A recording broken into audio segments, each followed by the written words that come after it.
ආදරයෙන් පිළිගන්නවා හැමෝම මගේ YouTube channel එකට. මේ දවස්වල ඔයාලට වගේම අපිටත් හොඳටම වහිනවා. අදත් ඒ වගේ උදේ ඉඳලම වැස්ස පටන් ගත්තා. ඉතින් මං හිතුවා ඊයේ මං ආප්ප හදන්න කියලා පිටි ටිකක් අනලා තිබ්බා. ඒ ටිකෙන් මෙන්න මේ වගේ ආප්ප ටිකක් හදාගන්න. එන්නකො මං පෙන්නන්න මං ආප්ප ටික පිටි ටික අනාගත්තේ කොහොමද කියලා බලන්න.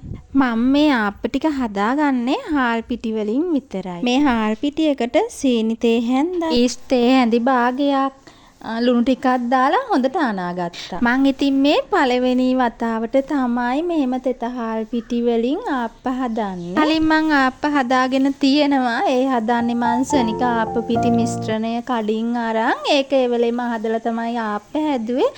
ඉතින් මෙහෙම රෑ හාල් පිටි අනලා තියලා උදේට හදන්න ගත්තේ මේ අද තමයි බලමු ඉතින් මගේ ආප්ප එක රසට හොඳට එනවද කියලා. ඊස්ට් ලුණු සීනි දාලා මම මේක මෙහෙම හොඳට කලවම් වෙන්න අනාගත්තා. ඊට පස්සේ මම මෙහෙම ඒකට වතුර ටික ටික එකතු කරලා හොඳට තලපයක් එන විදිහට තමයි මම මේක අනලා තියන්න හදන්නේ. හරි මෙන්න මේ විදිහට මම දැන් මේක අනාගත්තා. දැන් මම මේක මේ විදිහට වහලා තියන්න තමයි හදන්නේ. මෙහෙම වහලා තියන්නේ මං උදේට ආප්ප හදන්න ගන්න. ඉතින් මම මේකට උලන් වදින්න නැති වෙන්න හොඳට මේ විදිහට රැප් කරගත්තා. මම මේ ආප්ප පිටි එක අනලා තියද්දී රෑ 8ට විතර වගේ උදේ පාන්දර 6:00 7ට වගේ තමයි මං ආප්ප ටික හදන්න ගත්තේ. ඉතින් එන්නකො ඔයාලට පෙන්නන්න උදේ වෙද්දි කොහොමද මේක පිපිලා තිබ්බේ කියලා. මේ තියෙන්නේ අනිත් පහුවදා උදේ. දැන් ඉතින් අපි මේක ගලවලා බලමු කොහොමද පිපිලා තියෙන්නේ කියලා. ඇත්තටම මෙන්න මේ විදිහට හොඳට පිපිලා තිබ්බා. දැන් ඉතින් එන්නකො යන්න මේක හොඳට අනලා මිශ්‍රණය හදාගන්න ඕන. මං ඉතින් මෙහෙම තමයි හදාගත්තේ. මං දන්න විදිහට තමයි මං ඉතින් හදාගත්තේ. ඉතින් තව වෙන වෙන ක්‍රම වලට හදනවා නම් ඔයාලා කමෙන්ට් එකක් දාලා කියන්න. මං ඒ විදිහට හදලා බලන්නම්කෝ. ඒ විදිහට ඉතින් හොඳට උකු පොල් කිරි අරන් මේ විදිහට ටික ටික දාගෙන මං මේ මිශ්‍රණය හොඳට හදා ගන්නවා.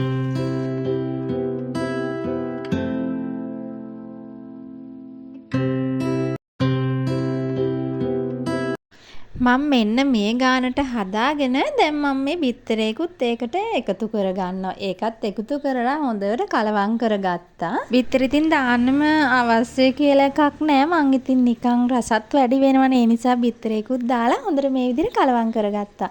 මෙන්න මේ විදිහට තමයි මගේ ආප්ප වැට එක ආවේ. දැන් මේකත් මම විනාඩි 15ක් වහලා තියාගත්තා මේ විදිහට තව ටිකක් පිපෙන්න කියලා.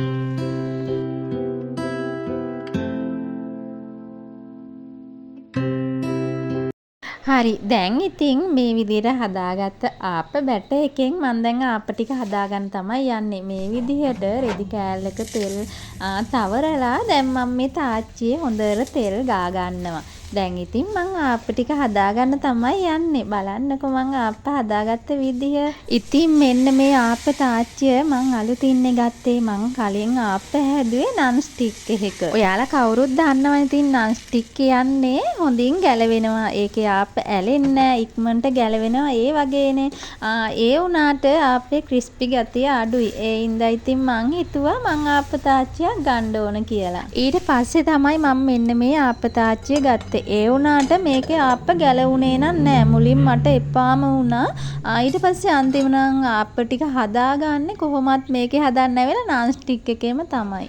ඊට පස්සේ මං ඔයාලට කියන්නම්කෝ මං ආප්ප තාච්චිය පදම් කරගත්තේ කොහොමද කියලා. මං ඉතින් ඔය එක එක අය කියන ඒවා අහලා මේකේ ගොරක තැම්බුවා, පොල් කුඩු තැම්බුවා, ගොඩාක් දේවල් කරා. ඒත් ඉතින් මේකේ ආප්ප ගැලවුනේම නෑ. ඉතින් ඔහොම මිද්දි මට හිතුණා මේකේ ගෙදර හදන කරවල බැදුම් හදන්න ඊට පස්සේ බිත්තර බදින්න. ඉතින් මං ඒක කරන්න ගත්ත දවස් 2ක් 3ක් විතර යද්දි ඊට පස්සේ මට හිතුණා ආප්ප පිටි මිශ්‍රණයක් ආයෙත් ගෙනල්ලා හදලා බලන්න.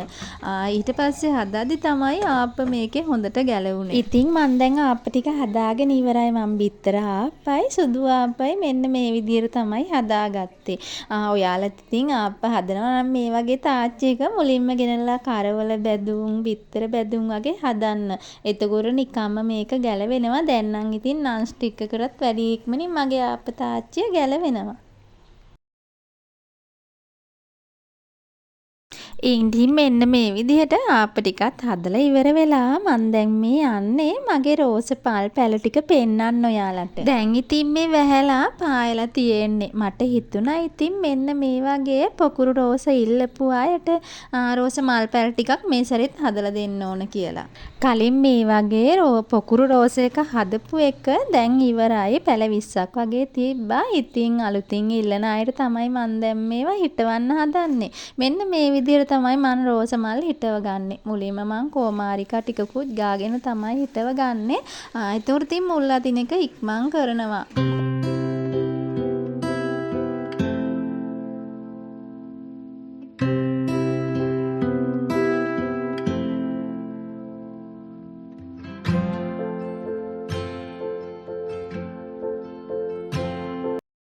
ඔයාලා ඉතින් මෙහෙම රෝස මල් එහෙම හිටව ගන්නවා නම් ගොඩාක් ලොකු අතු නෙමේ මේ වගේ චූටි අතු කෑලි තමයි හිටව ගන්න ඕන. ඒ වලින් තමයි ඉක්මනටම මේ වගේ පැල ඇවිල්ලා ඉක්මනටම පැල වෙන්නේ. ඒ වගේම මේවට ගොඩාක් දිනපතාම වගේ වතුර දැම්මහම ඉක්මනට ඔයාලට පැල කරගන්නත් පුළුවන්. ඔන්න මේ සැරේ හිටවන රෝස මල් වලින් මල් ඕන අය දැම්ම කියලා තියන්න. ඉතින් මං පොඩි ප්‍රමාණයක් තමයි හදන්නේ මගේ වැඩත් එක්ක. ඔයාලට ඕන නම් ඔයාලට පුළුවන් දැම්ම කියලා ඔයාගේ පැලේ වෙන් කරගන්න ඉතින්. අවශ්‍ය කෙනෙක් ඉන්නවා නම් මෙන්න මේ WhatsApp නම්බර එකට ඔයාට පුළුවන් WhatsApp මැසේජ් එකක් දාන්න. නැත්නම් මට පුංචියෙන් පුංචි කමෙන්ට් එකක් තියන්න.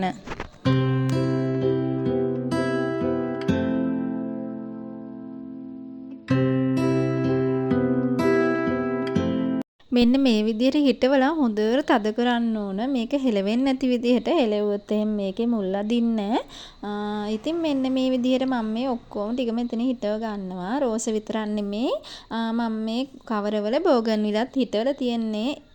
ඒවල් නම් මම කලින් හිටෙව්වේ. දැන් නම් මුල් ඇදලා දළු දාලා ලස්සනට තියෙනවා. මේ දවස්වල වහිනවනේ හොඳටම.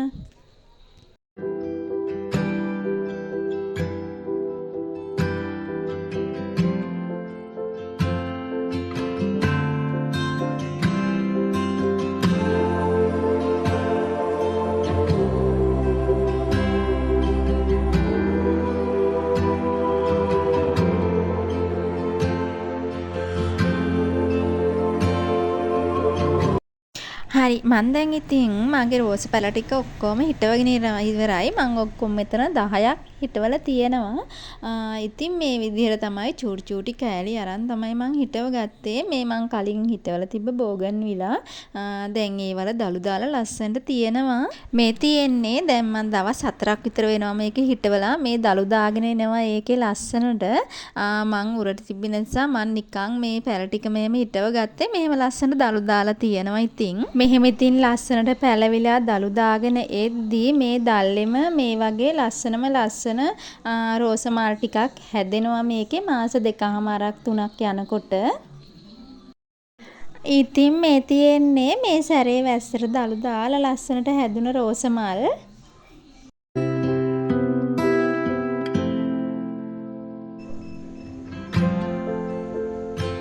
මේ රෝස ගහේ රෝස මල් තනියෙන් එනවා ගොඩාක් අඩුයි. මේ වගේ පොකුරු රෝපවට තමයි පොකුරක් වගේ තමයි රෝස මල් එන්නේ. මාත් ඉතින් මල් ගොඩාක් ಜಾති හිටවන ඔයාලා මගේ කඩින් වීඩියෝ වල දැකලා ඇතිනේ මගේ ළඟ තියෙන මල්. මේක ඉතින් මට මේ සුදු රෝස එක හම්බ වුණේ මට අහම්බෙන් වගේ. ඉතින් ගොඩක් අය අහලා තිබ්බා මේ රෝස මල් දෙන්නේ නැද්ද එහෙම කියලා. ඉතින් මට හිතුණා මල් පැල ටිකක් මෙහෙම හිටවලා දෙන්න. ඉතින් මෙහෙම හිටවන මේ සුදු රෝස පැලයක් වෙනවා රුපියල් 450ක් වගේ පොඩි මුදලක්. ඔයා කැමති නම් මගෙන් ගන්න පුළුවන්.